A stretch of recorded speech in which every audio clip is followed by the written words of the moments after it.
গরমের সময় সবচেয়ে বেশি সমস্যা আর্দ্রতা।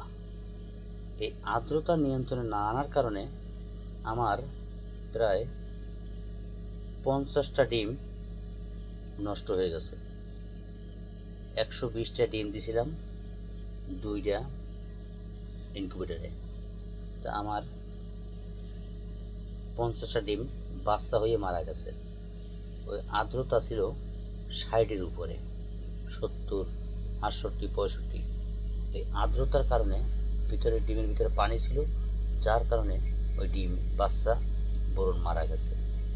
অতএব আপনারা আর্দ্রতাটা সবসময় চেষ্টা করবেন 50-এর ভিতরে, 50-এর নিচে না, 60-এর উপরে না, এর ভিতরেই আপনারা আর্দ্রতাটা রাখার চেষ্টা করবেন, তাহলে আপনারা ভালো প্রোডাকশন পাবেন। ঠিক আছে, আমি এক চালানে আর্দ্রতা কন্ট্রোলে রাখছিলাম।